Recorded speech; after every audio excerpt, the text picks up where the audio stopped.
Welcome to my channel Rallabandi వారి రుచులు. ఈరోజు మరొక కొత్త రెసిపీతో మీ ముందుకు వచ్చేసాను. అదేంటో చూసేద్దాం, వచ్చేయండి. ఈరోజు మనం తయారు చేసుకోబోయే కొత్త రెసిపీ ఏంటో తెలుసా? కొత్తిమీర పచ్చడి. ఈ కొత్తిమీర పచ్చడి చాలా హెల్తీ అండి. మరి దీనికి కావాల్సిన పదార్థాలు ఏంటో ఎలా తయారు చేసుకోవాలో ప్రిపేర్ చేస్తూ చెప్తాను, ఫాలో అయిపోండి. దీనికోసం ముందుగా కొత్తిమీర కట్టను ఒక పెద్దది తీసుకోవాలండి. దాన్ని తొడిమలుగు కట్ చేసి ఈ విధంగా వాష్ చేసి పెట్టుకోవాలి. తర్వాత పచ్చిమిర్చి ఒక 150 గ్రాముల వరకు తీసుకున్నాను. ఇవి అస్సలు కారం లేనివి కాబట్టి 150 గ్రాముల వరకు తీసుకున్నాను. మీరు తీసుకునే మిర్చి కారం ఉన్నాయి అని మీకు డౌట్ వస్తే మాత్రం 100 గ్రాముల వరకు మిర్చి తీసుకుంటే సరిపోతుంది. అలాగే వేరుశెనగ గుండ్లని 2 టేబుల్ స్పూన్స్, ఉప్పు రుచికి తగినంత, రాళ్ళ ఉప్పు తీసుకుంటున్నాను. చింతపండు చిన్న నిమ్మకాయంత అయితే సరిపోతుంది. అలాగే 8 నుంచి 9 వరకు వెల్లుల్లి రెబ్బల్ని తీసుకుంటున్నాను. జీలకర్ర వచ్చేసి 1.5 టీ స్పూన్ వరకు తీసుకుంటున్నాను. మెంతులు కూడా 1 టీ స్పూన్ వరకు తీసుకుంటున్నాను. అలాగే పసుపు 1/2 టీ స్పూన్ తీసుకుంటున్నాను. ఇప్పుడు మిగిలిన ప్రాసెస్ ఏంటో చెప్తాను, చూసి. ఇప్పుడు ముందుగా మనం తీసుకున్న చింతపండు ఉంది కదా, అందులో కొంచెం వాటర్ని వేసుకొని చింతపండుని నానబెట్టుకోవాలి. ఇలా మనం తీసుకున్న చింతపండులో కొన్ని నీళ్లను పోసి నానబెట్టుకొని పక్కకు పెట్టుకున్న తర్వాత పచ్చిమిర్చికి చిన్న ఘాటు కానీ లేదా మధ్యకి కట్ చేస్తే కానీ మీరు వేయించుకోవాలి. ఇది చాలా ముఖ్యమైన విషయం అండి, అస్సలు మర్చిపోవద్దు. ఎందుకంటే ఆయిల్లో మనం మిర్చి ఇలానే డైరెక్ట్గా వేయడం వల్ల చింది ఆయిల్ అనేది మీద పడుతుంది. సో మీరు ఒక చిన్న ఘాటు కానీ లేదా కట్ చేసి కానీ ముక్కలుగా వేసుకోండి. ఇప్పుడు మిగిలిన ప్రాసెస్ తెలుసుకుందాం. స్టవ్ ఆన్ చేసుకొని స్టవ్ పైన కళాయి పెట్టుకొని ఒక 50 గ్రాముల సుమారు ఆయిల్ని అయితే వేసుకోవాలి. ఈ ఆయిల్ కొంచెం కొంచెంగా వేడెక్కుతుందండి. ఈ ఆయిల్ వేడెక్కిన తర్వాత ఇందులో 1 టీ స్పూన్ వరకు మెంతుల్ని యాడ్ చేసుకోవాలి. ఈ మెంతుల సువాసన చాలా బాగా ఉంటుందండి. మాడిపోకుండా మీరు ఈ మెంతుల్ని ఫ్రై చేసుకోవాల్సి ఉంటుంది. ఈ మెంతులు ఫ్రై అయిన తర్వాత ఇందులోకి జీలకర్రని యాడ్ చేస్తున్నాను, 1.5 టీ స్పూన్ వరకు. ఈ జీలకర్ర కూడా నెమ్మదిగా ఫ్రై అయిపోతుందండి. తర్వాత ఇందులోకి 2 టేబుల్ స్పూన్స్ వరకు వేరుశెనగ గుండ్లని కూడా యాడ్ చేద్దాము. వేరుశెనగ గుండ్లు ఫ్రై అయిపోయాయండి. ఇప్పుడు ఇందులోకి లేత కరివేపాకును కూడా 2 ఈనెల వరకు యాడ్ చేసుకుందాం. తర్వాత ఇందులోకి 1/2 టీ స్పూన్ వరకు ఇంగువని కూడా యాడ్ చేస్తున్నాను. మనం వేసుకున్న ఇంగ్రీడియంట్స్ మొత్తం కూడా వేగిపోయాయండి. ఇప్పుడు ఇందులోకి 150 గ్రాముల వరకు పచ్చిమిర్చిని ఇలా కట్ చేసి ముక్కలుగా చేసి వేసుకోవాలి. అప్పుడు ఆయిల్ అనేది చిందకుండా ఉంటుంది. పచ్చిమిర్చి కూడా మంచిగా ఫ్రై అవుతాయి. చూసారు కదా, ఒక ఫ్యూ మినిట్స్ తర్వాత పచ్చిమిర్చి కూడా మంచిగా ఫ్రై అయిపోయాయి.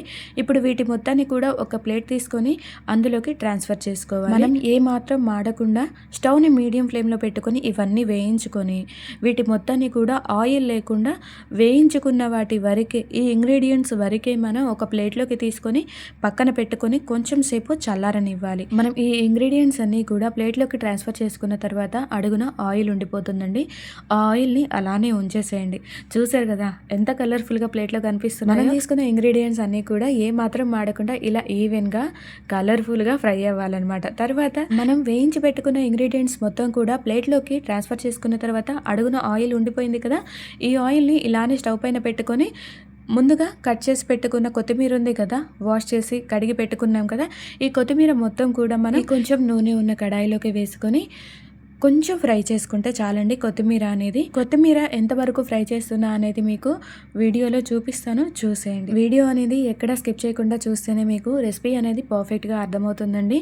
మీరు తయారు చేసుకోవడానికి కూడా చాలా ఈజీగా త్వరగా అయిపోతుంది మీరు చేసుకునే ఈ రెసిపీ అనేది. అలాగే మీకు ఒక చిన్న రిక్వెస్ట్ అండి, వీడియో చివరి వరకు చూసిన తర్వాత మీకు నచ్చినట్లయితే మీ ఫ్రెండ్స్ అండ్ ఫ్యామిలీ మెంబర్స్కి షేర్ చేయడం మాత్రం అస్సలు మర్చిపోవద్దు. అలాగే వీడియోకి ఒక చిన్న లైక్ ఇచ్చి ఛానల్ని సబ్స్క్రైబ్ చేసుకోవడం మాత్రం అస్సలు మర్చిపోవద్దండి. మీరిచ్చే ఈ సపోర్ట్ మాకు ఛానల్ ఇంకాస్త ముందుకెళ్ళడానికి హెల్ప్ అవుతుంది. అలాగే చాలా ఈజీగా క్విక్గా తయారు చేసుకునే రెసిపీసే ఉంటాయండి మన ఛానల్లో. ఒకసారి ఛానల్ని విజిట్ చేసి అందులో ఉన్న రెసిపీస్ని చూసేయండి. మీకు ఆ రెసిపీస్ నచ్చినట్లయితే ఒక చిన్న లైక్ ఇచ్చి ఛానల్ని సబ్స్క్రైబ్ చేసుకోవడం మాత్రం అస్సలు మర్చిపోవద్దు. మీరిచ్చే ఈ సపోర్ట్ వల్ల మాకు మరెన్నో వీడియోస్ని మీ ముందుకు తీసుకురావడానికి మాకు చాలా హెల్ప్ అవుతుంది. ఇప్పుడు వీడియోలోకి వెళ్ళిపోదామండి. కొత్తిమీర చూసారు కదా, చాలా వరకు వేగిపోయింది. ఈ మాత్రం వేగితే మనకి సరిపోతుంది మనం చేసుకునే ఈ కొత్తిమీర పచ్చడికి. ఇప్పుడు మిగిలిన ప్రాసెస్ ఏంటో తెలుసుకుందాము. ఒక మిక్సీ జార్ తీసుకొని ఇందులోకి ముందుగా మనం వేయించి పెట్టుకున్న ఇంగ్రీడియంట్స్ మొత్తం ఉన్నాయి కదా, అవి ఆల్మోస్ట్ చల్లారిపోయాయండి. ఇప్పుడు వీటి మొత్తాన్ని కూడా మిక్సీ జార్లోకి ట్రాన్స్ఫర్ చేసుకోవాలి. ఇంగ్రీడియంట్స్ మొత్తం కూడా మిక్సీ జార్లోకి యాడ్ చేసుకున్న తర్వాత రుచికి సరిపడినంత ఉప్పునైతే వేసుకోండి. వేసుకోండి. తర్వాత ఇందులోకి ముందుగా మనం నానబెట్టుకున్నాం కదా చింతపండు, చాలా బాగా నానిపోయింది. ఇప్పుడు దీన్ని మొత్తాన్ని కూడా గింజలన్నీ తీసివేసి జార్లోకి యాడ్ చేసుకోవాలి. తర్వాత ఇందులోకి 1/2 టీ స్పూన్ వరకు పసుపుని యాడ్ చేద్దాము. ఇప్పుడు ఈ ఇంగ్రీడియంట్స్ మొత్తం కూడా ఒకసారి గ్రైండ్ చేద్దాము. ఇలా మొత్తాన్ని గ్రైండ్ చేసిన తర్వాత ఈ విధంగా ఉంటుంది. ఇందులోకి ముందుగా మనం వేయించి పెట్టుకున్న కొత్తిమీర ఉంది కదా, దీని మొత్తాన్ని కూడా ఈ జార్లోకి యాడ్ చేసుకోవాలి. కొత్తిమీర మొత్తం కూడా జార్లోకి వేసుకున్న తర్వాత ఇంకొన్ని వాటర్ అయితే పడతాయండి. మనం చింతపండు నానబెట్టుకున్న వాటర్ అయితే ఉన్నాయి కదా, అవి కొన్నిటిని యాడ్ చేసుకొని అలాగే ఇందులోకి కొంచెం ఇంగువని కూడా యాడ్ చేద్దాము. ఇంగువ ఒక 1/4 టీ స్పూన్ వరకు యాడ్ చేస్తే సరిపోతుంది. అలాగే మెంతిపిండి కూడా ఒక 1/4 టీ స్పూన్ మనం ఇందులోకి యాడ్ చేసుకుందాం. తర్వాత దీని మొత్తాన్ని కూడా ఒకసారి గ్రైండ్ చేసుకుందాం. చూసారు కదా, గ్రైండ్ చేసిన తర్వాత పచ్చడి యొక్క టెక్చర్ ఈ విధంగా ఉంది. చూడడానికి చాలా కలర్ఫుల్ గా ఉంది కదా, అలానే చాలా హెల్తీ కూడా. తర్వాత ఇందులోకి చివరిగా యాడ్ చేయాల్సిన ఇంగ్రీడియంట్ ఒకటి ఉంది, వెల్లుల్లి. ఈ వెల్లుల్లి రెబ్బల్ని కూడా ఇందులోకి యాడ్ చేసుకొని ఇంకొంచెం వాటర్ని యాడ్ చేసుకొని మనం మరొకసారి గ్రైండ్ చేసుకుందాం. గ్రైండ్ చేసుకున్న తర్వాత పచ్చడి యొక్క టెక్స్చర్ ఈ విధంగా ఉంది. చూడడానికి చాలా కలర్ఫుల్ గా ఉంది కదండి. తర్వాత మిగిలిన ప్రాసెస్ ఏంటో తెలుసుకుందాము, చూసేయండి. దీనికోసం మనం మరొకసారి స్టవ్ ఆన్ చేసుకొని కడాయిని పెట్టుకొని మనం పోపునైతే సిద్ధం చేసుకోవాలి. 2 టేబుల్ స్పూన్స్ వరకు ఆయిల్ వేసుకోవాలి. తర్వాత ఇందులోకి ఎండుమిర్చిని 2 లేదా 3 వరకు ముక్కలుగా కట్ చేసి వేసుకోవాలి.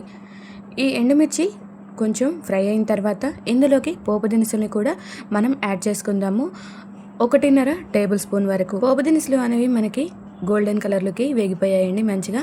తర్వాత ఇందులోకి కరివేపాకును కూడా యాడ్ చేసుకుందాము. అలాగే 1/2 టీ స్పూన్ వరకు ఇంగువని కూడా యాడ్ చేసుకుందాము. ఇలా పోపు మొత్తం మనకి సిద్ధమైపోయిన తర్వాత ఇందులోకి ముందుగా మనం గ్రైండ్ చేసి పెట్టుకున్న పచ్చడి ఉంది కదా, ఈ పచ్చడి మొత్తాన్ని కూడా కడాయిలోకి వేసుకోవాలి. ఈ పచ్చడి ఈ కడాయిలో వేసుకున్న తర్వాత పచ్చి వాసన పోయేంత వరకు కూడా పచ్చడిని వేయిస్తూ ఉండాలి. ఈ పోపులో గ్రైండ్ చేసుకున్న పచ్చడి మొత్తాన్ని కడాయిలోకి ఇలా వేసుకున్న తర్వాత ఒక ఫ్యూ మినిట్స్ వరకు మనం దీన్ని వదిలేయాలి. చూసారా, ఈ విధంగా సిద్ధమైపోతుంది. ఇప్పుడు మనకి గుమగుమలాడే ఎంతో రుచికరమైన కొత్తిమీర పచ్చడి రెడీ. ఇప్పుడు దీన్ని వేడివేడి అన్నంతో సర్వ్ చేసుకొని మీ ఫ్యామిలీ మెంబర్స్ కి రుచి చూపించండి. ఈ వీడియో మీకు నచ్చినట్లయితే లైక్ చేయండి, షేర్ చేయండి, కామెంట్ చేయండి. మరెన్నో వీడియోస్ కోసం మా ఛానల్ని సబ్స్క్రైబ్ చేసుకోవడం మాత్రం అస్సలు మర్చిపోవద్దు. Thank you.